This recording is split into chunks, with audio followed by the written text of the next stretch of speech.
Hello दोस्तों, सबसे पहले आप सभी को मेरा सादर प्रणाम। जय देवभूमि उत्तराखंड, जय हिंद, वंदे मातरम। कहिए कैसे हैं आप? आशा करती हूँ आप सभी लोग स्वस्थ होंगे, मस्त होंगे और अपने जीवन में अपने परिवार के साथ व्यस्त होंगे। तो दोस्तों, मैं भी अभी थोड़ा ठीक हूँ। बीच में मेरा स्वास्थ्य काफ़ी खराब हो गया था, इसलिए मैं वीडियो नहीं बना पाई। लगभग मैं 2 महीने बाद शायद वीडियो बना रही हूँ। मैंने अप्रैल में बनाया था, जब नेगी जी के गाने वो एक जनगीत के साथ 19 अप्रैल को उत्तराखंड में वोटिंग थी, तो उससे पहले मैंने शायद बनाई थी वो वीडियो, मैं भूल ही गई हूँ। बीच में ऐसी स्वास्थ्य भी ठीक नहीं था और काफ़ी कुछ और भी परिस्थितियाँ प्रतिकूल चल रही थी, समय के अनुकूल नहीं चल रही थी। तो इसी कारण मैं वीडियो बना नहीं पाई। वैसे मैं सोशल मीडिया पे एक्टिव तो रहती थी कभी-कभी, लेकिन इतना नहीं। बस कमेंट्स वगैरह ही करती थी और कम्युनिटी पोस्ट वगैरह डाल रही थी, ताकि किसी को ये भ्रम ना हो कि मैं किसी से के कमेंट्स से या किसी की वीडियो से या किसी जो हेटर्स है, हेटर्स तो क्या है, मैं तो नहीं मानती कोई हेटर्स है, कोई हमसे नफरत करता है, क्योंकि ना हम किसी को पहचानते हैं ना हम किसी को जानते हैं। यूट्यूब पे ही अपनी अपनी विचारधारा है। अगर हम वीडियो डालेंगे, पोस्ट डालेंगे, तो ये तो ज़रूरी नहीं कि सभी को पसंद आए और ये भी ज़रूरी नहीं कि सभी को नापसंद आए। तो अपने अपने विचारधारा रखने का सभी का संवैधानिक अधिकार है सोशल मीडिया पे, क्योंकि हम एक विश्व के सबसे बड़े लोकतांत्रिक देश के नागरिक हैं। ये कई लोगों को बार बार याद दिलाना पड़ता है, क्योंकि वो ऐसे कुछ लोग ऐसी मानसिकता के हैं कि वो दुश्मन, मतलब दुश्मन ही बोलते हैं जो उनके बारे में नेगेटिव कमेंट करता है। कई बार वो वीडियो में बोल चुके हैं कि मेरे दुश्मन, मेरे दुश्मन, मेरे दुश्मन। तो ऐसे दुश्मन कोई नहीं होता है। राजनीति में और सोशल मीडिया में कोई दुश्मन नहीं होता है। हाँ, थोड़ा विरोधी हो सकते हैं, लेकिन दुश्मन नहीं होते हैं। हम एक दूसरे को जानते भी नहीं हैं, न पहचानते हैं, लेकिन कई लोग वीडियोज़ में और कमेंट्स में अपनी मान मर्यादा, अपने शब्दों की मर्यादा, अपने संस्कारों की, संस्कार होंगे ही नहीं तो मर्यादा क्या रखनी है, वो भूल जाते हैं। तो उनको बार-बार याद दिलाना पड़ता है कि तुम कुएँ के मेंढक कुएँ में ही रहोगे, कभी ऊपर आ नहीं सकते। कुएँ के मेंढक ने बाहर की दुनिया नहीं देखी होती है, तो उसे पता नहीं होता है कि दुनिया और बड़ी भी है, काफ़ी बड़ी है। उसे केवल कुएँ तक ही सीमित रहता है और उसे ये पता होता है कि इतनी ही दुनिया है और इससे आगे कोई दुनिया नहीं है। उनको ऊपर लाओ भी दुनिया में, अच्छे वातावरण में लाना भी चाहो, लेकिन वो आना नहीं चाहते, फिर वहीं छलांग लगा लेते हैं। तो हैं कई लोग ऐसे सोशल मीडिया पे, खैर इनका तो जिक्र भी क्या करना है, समझने वाले समझ ही जाएँगे। तो आज फिर आई हूँ मैं उनके लिए मास्क वाली, जो बोलते हैं मास्क वाली मंत्रा, वो जो हमें है अपने हेटर्स समझते हैं, दुश्मन समझते हैं, हम तो नहीं समझते। जिसको जो बोलना है, हर कोई अपनी विचारधारा रखता है, हर कोई अपने संस्कारों का, अपनी परवरिश का परिचय देता है और हम भी करते हैं। नेगेटिव कमेंट मैं भी करती हूँ, लेकिन मैं करती हूँ उनकी रिप्लाई में, जब वो वीडियोज़ बनाते हैं, मेरी फ़ोटो का थंबनेल लगाते हैं और बार-बार एक ही बात रिपीट करते हैं, बार-बार एक ही बात रिपीट करते हैं, तो मुझे भी रिप्लाई में उतना तो नहीं गिर सकती जितने गिरे वो हैं, लेकिन थोड़ा बहुत, अगर नीचे से कुएँ से मेंढक को निकालना है तो थोड़ा बहुत झुकना भी पड़ता ही है, इसलिए थोड़ा बहुत मुझे भी ऐसी भाषा प्रयोग करनी पड़ती है। लेकिन उतनी मर्यादा में रहकर ही करती हूँ मैं, इतना भी नहीं करती हूँ जितना वो है।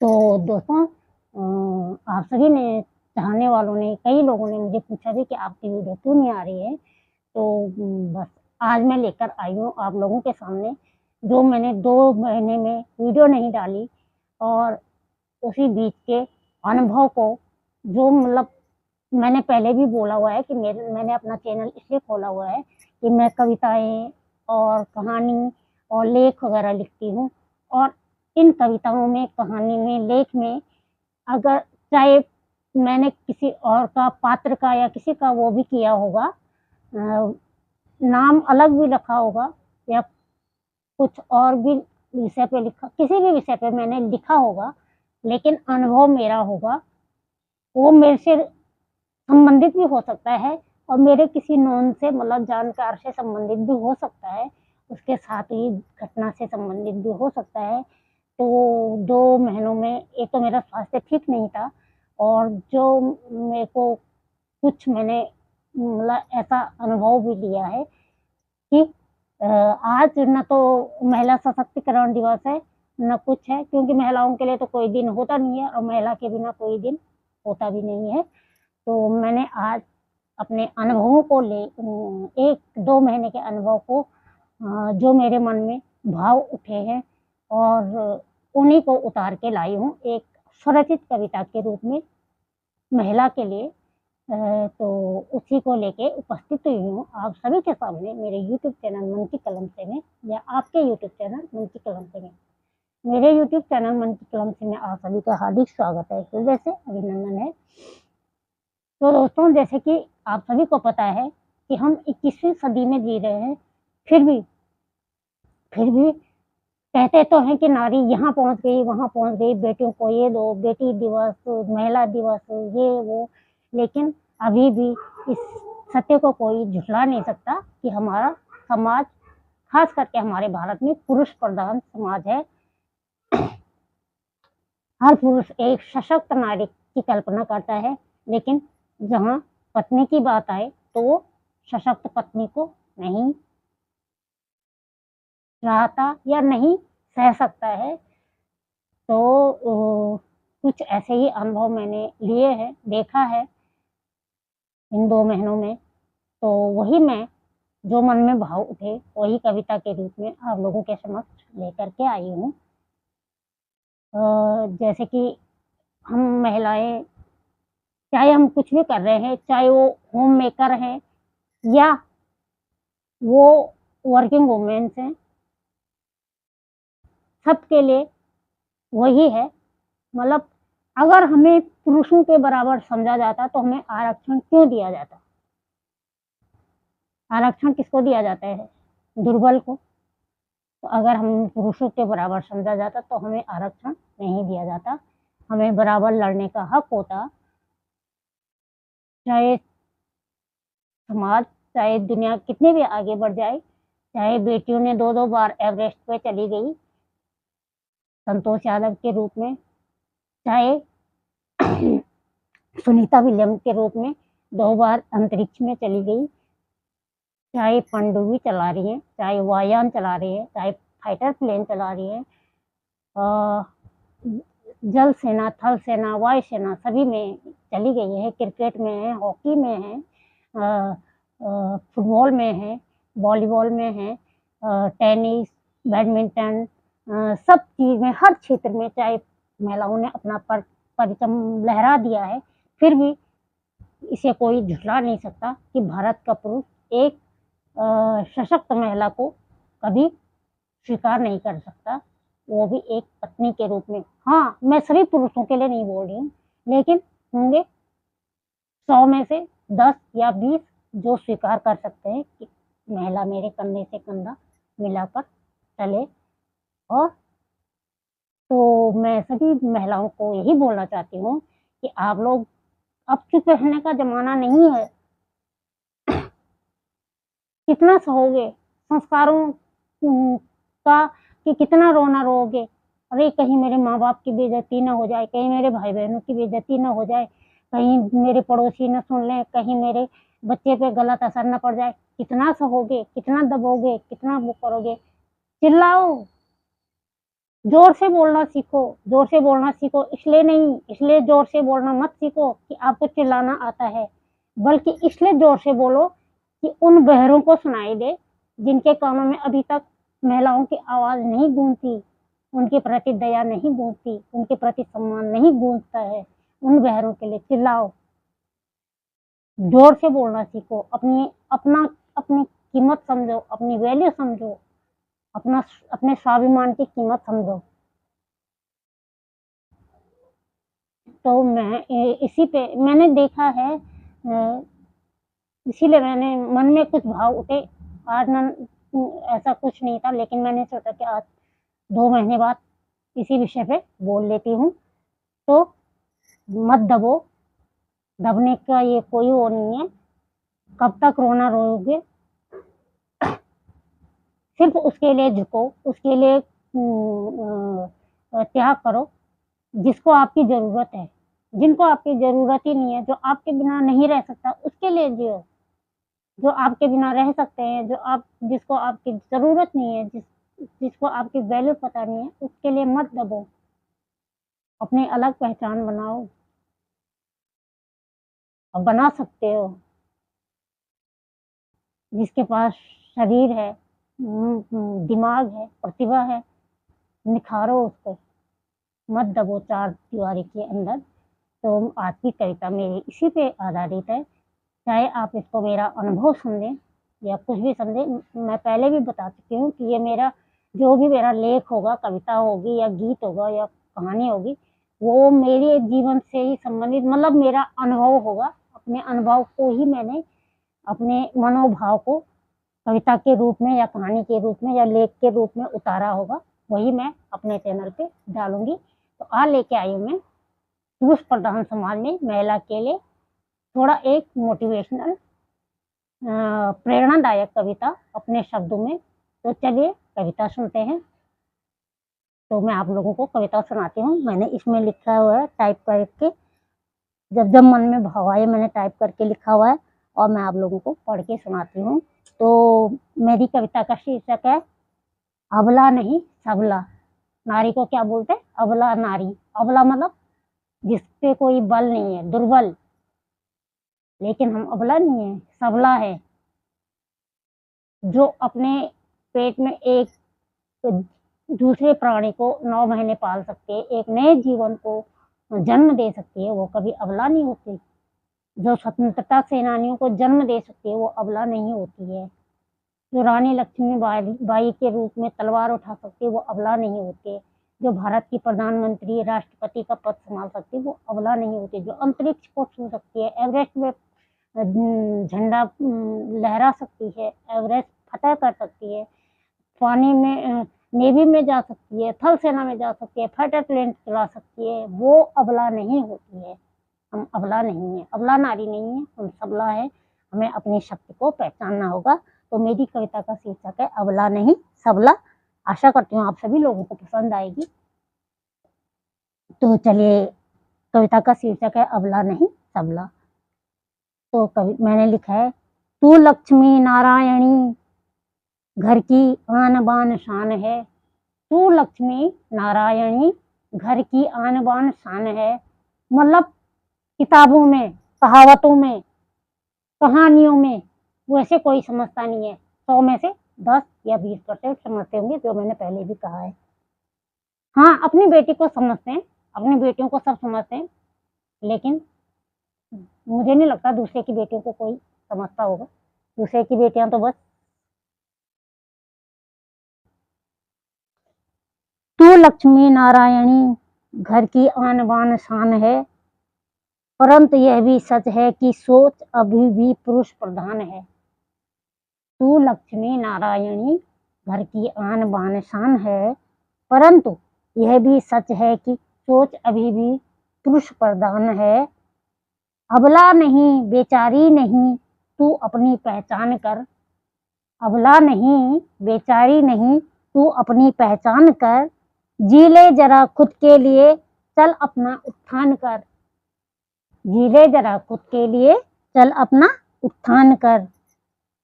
चला रही वायुयान पनडुब्बी एवरेस्ट और अंतरिक्ष को छू लिया। नारियों के लिए बोल रही हूँ कि चला रही वायुयान पनडुब्बी एवरेस्ट और अंतरिक्ष को छू लिया, फिर भी सुनने को ही मिलता है कि आखिर तूने क्या किया। फिर भी सुनने को यही मिलता है कि आखिर तूने क्या किया।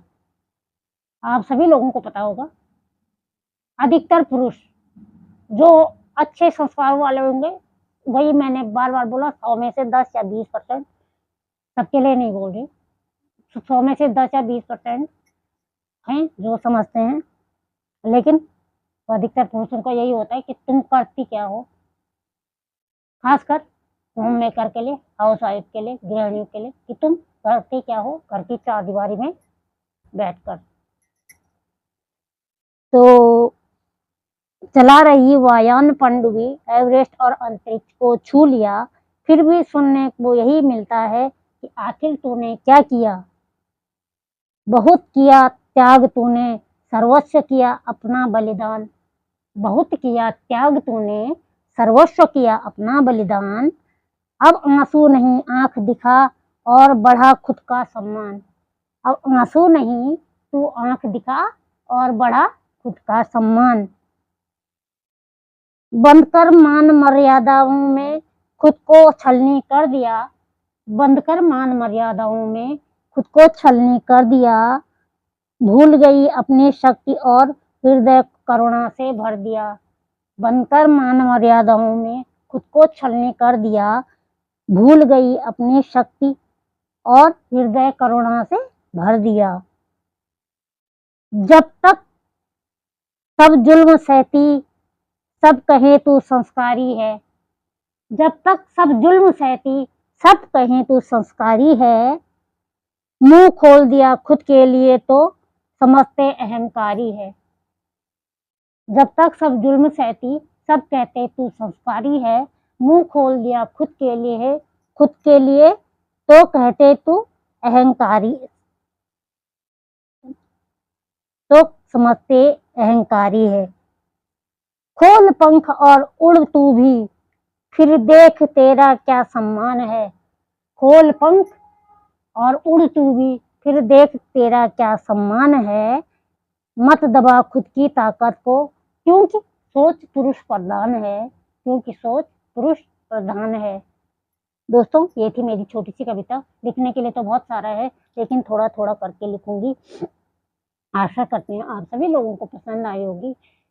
जो मेरे पुरुष फॉलोअर्स हैं, मेल फॉलोअर्स हैं, सपोर्टर्स हैं, मैं सभी के लिए नहीं हूँ। मैंने सभी पुरुषों को ये नहीं किया है, इसमें सभी को टारगेट नहीं किया है, लेकिन कुछ हैं अभी भी। मैंने कई देखे हैं और कई हैं अभी भी ऐसे समाज में गंदी सोच वाले, नैरो माइंडेड लोग, जो कि महिलाओं को कुछ नहीं समझते हैं और उनकी कोई वैल्यू नहीं समझते हैं। चाहे खुद 10वीं पास भी ना हो और उनको पत्नियां चाहे ग्रेजुएट, पोस्ट ग्रेजुएट या वैसे भी मिल जाए, लेकिन वो फिर भी खुद को 30 मार्क हाँ समझते हैं और औरत को समझते हैं एक अबला नारी। तो ये सभी की सोच नहीं है।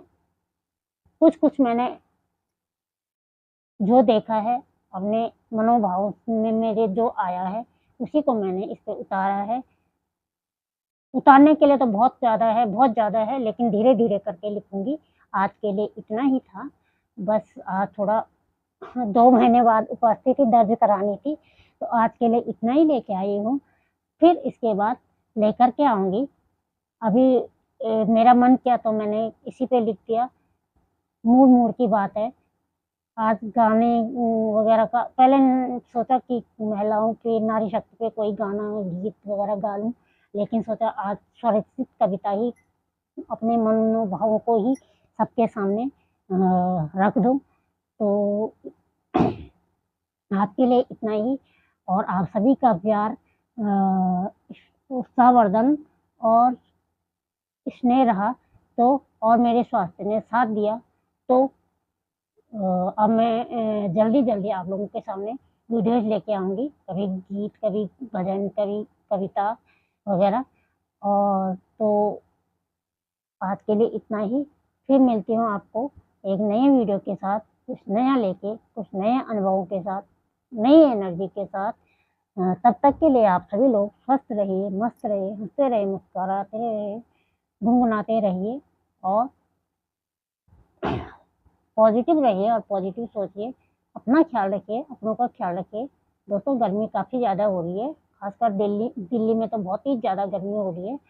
और तो गर्मी में अपना ध्यान रखिए। आजकल डिहाइड्रेशन से, डायरिया वगैरह से बचिए। पानी का सेवन ज़्यादा से ज़्यादा कीजिए, शरीर में पानी की कमी मत होने दीजिए।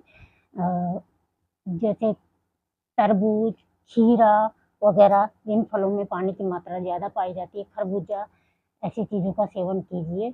और नींबू पानी वगैरह, ग्लूकॉन डी वगैरह। और तेज धूप से उससे बचिए।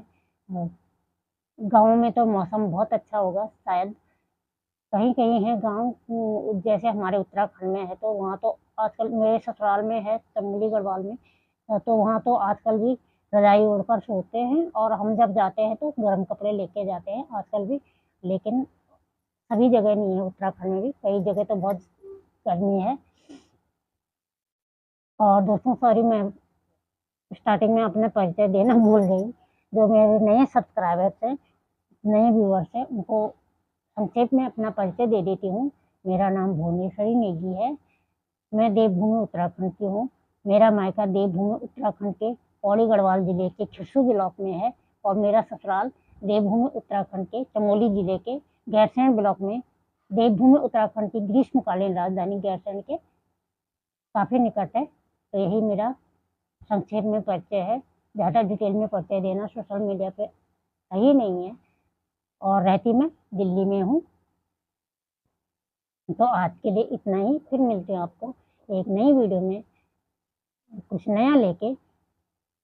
तब तक के लिए जय देवभूमि उत्तराखंड, जय हिंद, वंदे मातरम। आप सभी को मेरा सादर प्रणाम।